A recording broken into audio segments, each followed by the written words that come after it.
हर हर महादेव, देवों के देव महादेव के चरण में प्रणाम करता हूँ। दुर्गा माँ के चरण में प्रणाम करता हूँ। सरस्वती माँ के चरण में प्रणाम करता हूँ। गणेश भगवान के चरण में प्रणाम करता हूँ। गुरु भाई गुरु बहनों के चरणों में प्रणाम करता हूँ। गुरु भाई गुरु बहन, आज एक शिव चर्चा कथा सुनाने जा रहा हूँ, जो कृपया ध्यान से सुनिएगा। गुरु भाई गुरु बहन, आजकल आपको देखने का अक्सर ऐसा ही मिलता होगा कि जहाँ बिना मतलब के, बिना कारण के बात बात में लड़ाई इतना आसमान ले लेता है कि जिसका कोई बर्निक नहीं है, कुछ कहा नहीं जा सकता है। जिसका नीचे से अगर आप ढूंढिएगा कि लड़ाई का जरिया क्या है, तो वहाँ जीरो मिलेगा, कुछ भी नहीं मिलेगा। लेकिन लड़ाई वहाँ तक चल जाता है कि आदमी का केस मुकदमा, थाना, पुलिस सब हो जाता है। उसी पर आधारित आज एक शिव चर्चा कथा सुनाने जा रहा हूँ। कृपया गुरु बहन गुरु भाई, एक कथा कहानी आपको अच्छा लगेगा तो मेरे चैनल शिव भक्त सविता को एक लाइक, सब्सक्राइब और शेयर कर दीजिएगा। कहानी यहाँ से शुरू करने जा रही, जो कृपया ध्यान से सुनिएगा। एक गांव में सोहन और नंदिनी नाम के दो रहते थे, पति और पत्नी। दोनों में बहुत ही प्रेम व्यवहार बना हुआ था। दोनों एक दूसरे के बिना नहीं रहती थी। इसी तरह दोनों के इतना अच्छा वातावरण देखकर उसके गांव वाले, जो टोला टट्टी को और भी परिवार कुछ वैसा रहते हैं, सभी को नहीं कर सकते, लेकिन कुछ कुछ वैसा रहते हैं गुरु भाई गुरु बहन, कि जो दूसरे को सुख देखकर वो बहुत दुखी हो जाते हैं और दूसरे को दुख देकर उसको खुशी मिलता है। ऐसा आपको अधिकतर गांव में, अधिकांश जगह आपको अच्छे नजरिए से देखिएगा तो आपको देखने को मिलेगा कि आप अगर कितनों ही अच्छा काम करें क्यों ना, लेकिन आपका बुराई सगर कर ले चलेगा। अब कितनों भी भले आदमी हो, लेकिन बुराई आपको जरूर करेगा। दूसरी तरफ बेचारी सोहन और नंदिनी दोनों पति पत्नी रहते थे। अब देखिए, गांव घर का चुटकटवा लग गया कि पति को अलगे बहका के कह दिया कि तुम तो चले जाते हैं काम पर, बिजनेस में, अपने दोहरी दुकान पे, तो आपके पत्नी इधर उधर घूमते हैं। पत्नी से कह देती थी कि तुम तो इधर उधर जाते हैं, तो आपको पति बाद में आपको पीठ पीछे बहुत गाली देते हैं, बहुत भला बुरा कहते हैं। लेकिन बात दोनों समझ नहीं पाई। उतने बात करते करते दिन प्रतिदिन दूसरों को कान में भरते रहे और बात यहाँ तक बिगड़ गया कि दोनों में तलाक हो गया, केस मुकदमा सब हो गया। अब कहे कि हम आपके सिवाय मैं रहबे नहीं करूँगा। पति बहुत नंदिनी को संभाले कि नहीं, मैं गलत नहीं हूँ, लेकिन गुरु बहन गुरु भाई, आजकल अक्सर ऐसा बहुत सा नारी होते हैं कि जो पति का एक बात भी सुनने के लिए तैयार नहीं रहते। कितनों मीठा से, कितनों प्यार भाव से बोले, लेकिन उसको अभिमान हो जाता है दूसरे को बात पर कि नहीं वो सही कर रहा है और हमारे आदमी झूठा कर रहा है। उसी तरह दोनों केस मुकदमा चले गया और दोनों के तलाक हो गया। पति भी अपना काम में व्यस्त हो गए, लेकिन मन तो नहीं लगे। और उधर उसका नंदिनी थी, वो भी अपने मैके चले गई। केस में जब था वहां गया कोर्ट में, तो 10 लाख रुपया देने के लिए ये कहा कि ठीक है, ले लो, तुम 10 लाख रुपया ले लो हमसे और तुम अपना कोई बिजनेस करना। नंदिनी को उसके पति बोले सोहन, लेकिन सोहन के एक भी बात उसकी पत्नी नंदिनी नहीं मानी।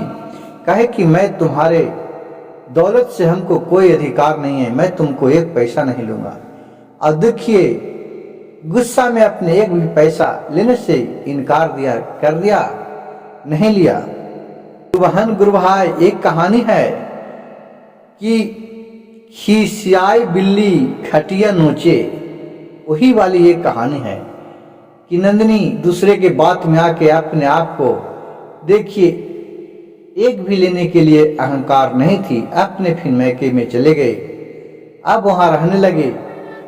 फिर वहाँ क्या किए कि अब कहूँ भी गुरु बहन कोई भी मैके में चले जाती है, नहर छोड़ के चले जाते हैं, तो वहाँ भी लोग ताना मारते हैं। अब किसी का भी माँ बाप हो, कितना दिन तक आदमी को रखते हैं, जब तक उसका साथ चलता है जब तक तो रहवे करती है, रखते हैं अपने बाल बच्चा, जैसा भी हो, भला हो बुरा हो जैसा हो, लेकिन बाल बच्चा के ऊपर ममता माँ बाप को नहीं रहता है। जब तक को थे, जब तक कमाए खियाए, फिर धीरे धीरे सोच फिक्र में माँ बाप भी बहुत परेशान रहते थे, नहीं जुटते थे।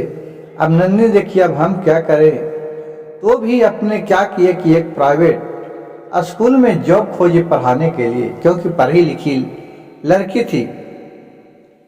वहाँ उसको 10,000 रुपया का बात हुआ कि चलो 10,000 रुपया मिलेगा। वह स्कूल में डेली पढ़ाने जाती थी। कुछ दिन बाद बीतते गया, 5-6 साल हो गया गुरु भाई गुरु बहन।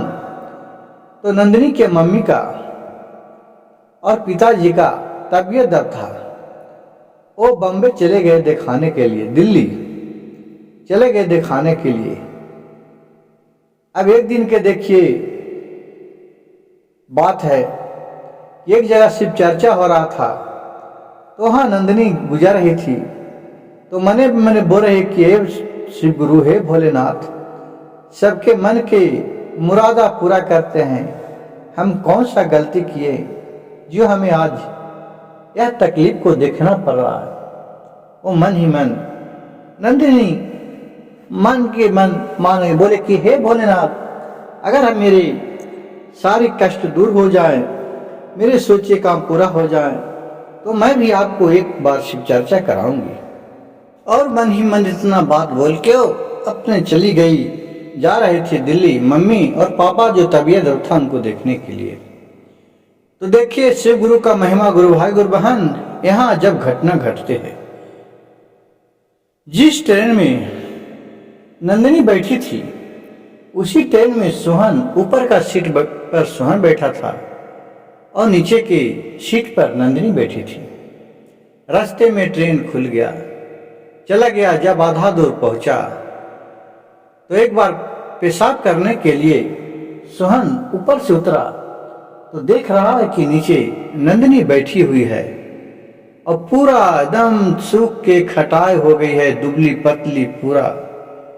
अब वहां नजर से नजर दोनों में लड़ा, लेकिन दोनों कुछ नहीं बोला। फिर वहां से गए, अपने पेशाब लघु शंका करके सोहन आया और फिर जो नंदिनी के बगल में सीट पर बैठा था उसको बोला, भाई आप कृपया ऊपर जाके मेरे सीट पर बैठ रहेगा, मैं थोड़ा देर यहाँ बैठता हूँ। बोला ठीक है भैया, बैठ रहता हूँ।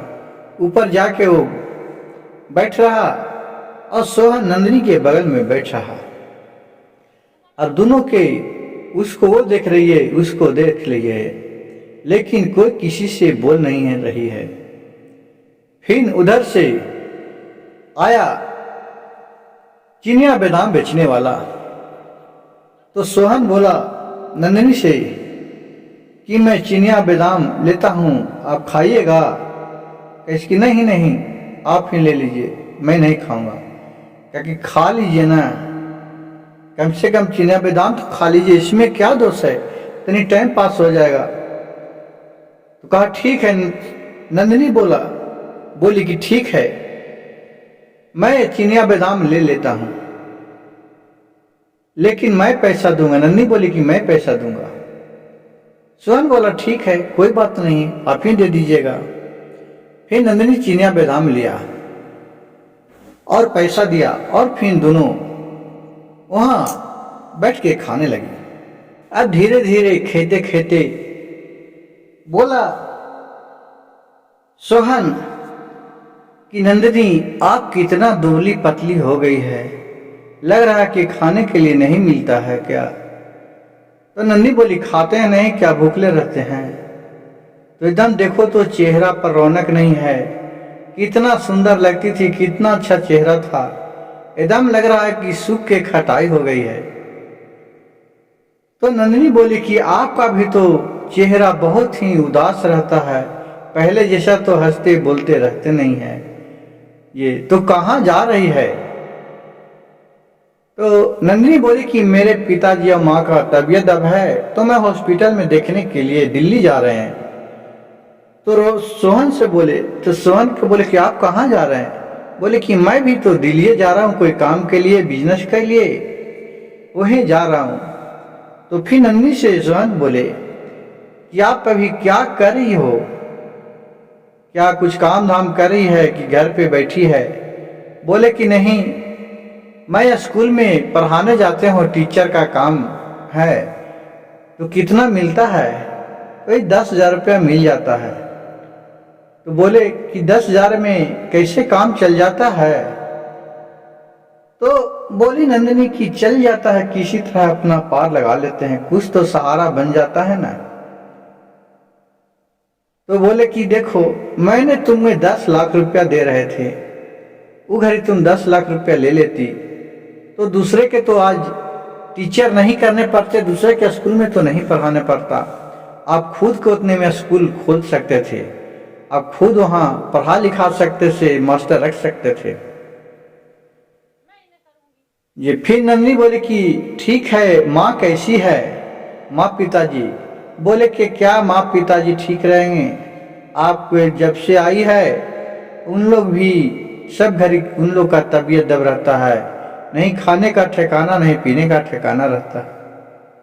उसी तरह बात बोलते हुए दोनों चले गए, दिल्ली पहुंच गए। वहां स्टेशन पर उतरे तो नंदिनी से बोले रोहन कि ठीक है, तुमको कब लौटना है। तो बोले कि मैं कल लौटूंगा, आज संडे है, कल फिर जाऊंगा, काहे कि स्कूल में जाना है। तो सोहन बोले ठीक है, कल मैं भी यहाँ से काम करके लौटूंगा, मेरा भी घर पे काम है। ये कल का जिस ट्रेन में जाएंगे दोनों को साथ में चलना, ये लेकिन कल का टिकट हम कराऊंगा, सोहन बोला। नंदिनी बोले ठीक है। ऐसी गुरु भाई गुरु बहन करते करते दोनों का बात मिल गया, मन मिल गया, लेकिन एक दूसरे से बोल रहे हैं, दोनों अफसोस कर रहे हैं। फिर नंदिनी और सोहन दुख सुख अपना बतियाने लगे कि हमने तो हमारे बात भी आपने नहीं सुनी और इतना रुष्ट होके चली आई। और इसी तरह फिर कहा कि ठीक है, कल टिकट आप फिर कटाएं। तो वो नंदिनी बोली कि अगर हमें लेट होगा तो, सोहन बोला कि ठीक है, लेट होगा तो मैं आपका वेट कर लूंगा, लेकिन साथ में चलेंगे दोनों कोई। कही कि ठीक है। तो नंदिनी से सोहन बोला कि कितने बजे आएंगे। तो नंदिनी बोले कि मैं तो हाँ 7 बजे पहुंच जाऊंगा। कही कि ठीक है। तो सोहन भी काम अपने लौटा के बिहाने वाला 7 बजे स्टेशन पर पहुंच गया। नंदिनी का इंतजार कर रहे थे कि आएगा तो दोनों कोई साथ ही साथ चलेंगे।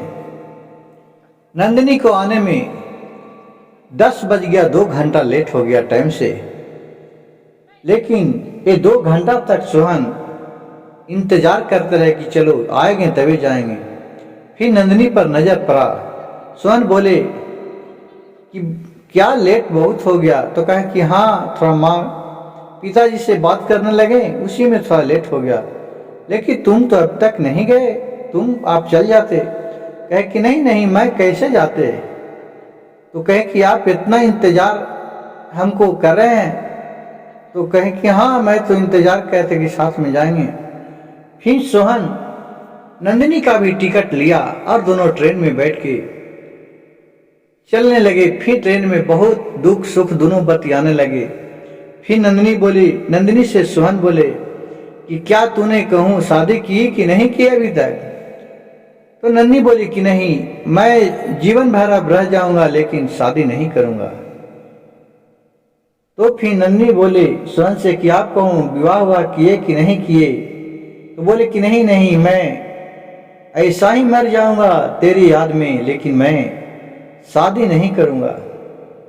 अब दोनों के देखिए मन ही मन प्यार बसने लगा। फिर नंदिनी बोली कि हमने बहुत गलती काम किया कि आप पर मैं शक किया, तो सोहन बोले कि मैं तो भी कहा कि कम से कम मेरा एक बात तो सुन लीजिए, उसको बात जो भी आपको कहना होगा वो कहती, लेकिन आप तो हमारे एक भी बात नहीं सुनी, क्योंकि गांव मोहल्ले टोला टाटी के लोग चुस्की लेते हैं, लोग को दुख देखकर उनको सुख मिलता है। अब हम तो आप दुख कर रही है, दुख मैं कर रहा हूँ, दुख मेरे दोनों परिवार कर रहे हैं, बाकी तो सबका इसी से किसी का मतलब नहीं है, सब तो लड़वा दिया और अपने मजा मार रहा है। ऐसी बात करते करते दोनों को एक फिर अपने आप पर दोनों आप बहुत गलती मानने लगे। फिर बात यहाँ तक बन गया गुरु भाई गुरु बहन, फिर से दोनों कहे कि ठीक है, अब आप हमारे घर आइए तो मैं आपके घर चलूंगी। नंदिनी बोली, सोहन बोले ठीक है मैं आपके घर आऊंगा। फिर दोनों टाइम रखे। 4 दिन के बाद फिर नंदिनी के घर सोहन पहुंचे और फिर अच्छे इज्जत प्रतिष्ठा से उसको लिताहर करके अपने घर ले गए। और फिर उसको देखे उसके सास ससुर भी नंदिनी के बहुत प्यार से उनको रखने लगे और अपने सास ससुर का भी सेवा टहल और अपने पति का भी देखभाल करती थी। जिस तरह दोनों का प्यार गुरु भाई गुरु बहन शिव गुरु के महिमा से हो गया। इस कहानी से गुरु भाई हमें यह सीखने को मिलता है गुरु बहन कि किसी को बात पर आके गलत काम नहीं उठाना है, उसको अंदर तक जाके सोचना है, एक दूसरे पर विश्वास रखिएगा तभी तो आगे का निष्कर्ष निकलेगा। लेकिन आजकल दूगों में कोई ऐसा रहते हैं कि जो मानने के लिए तैयार नहीं रहते हैं, बात बात में झगड़ा हो जाते हैं, कलह कलेश हो जाते हैं। गुरु भाई गुरु बहन मेरे कहानी कथा अच्छा लगे तो कृपया मेरे चैनल को एक लाइक सब्सक्राइब शेयर जरूर कीजिएगा। कमेंट में हर हर महादेव लिखना नहीं भूलिएगा।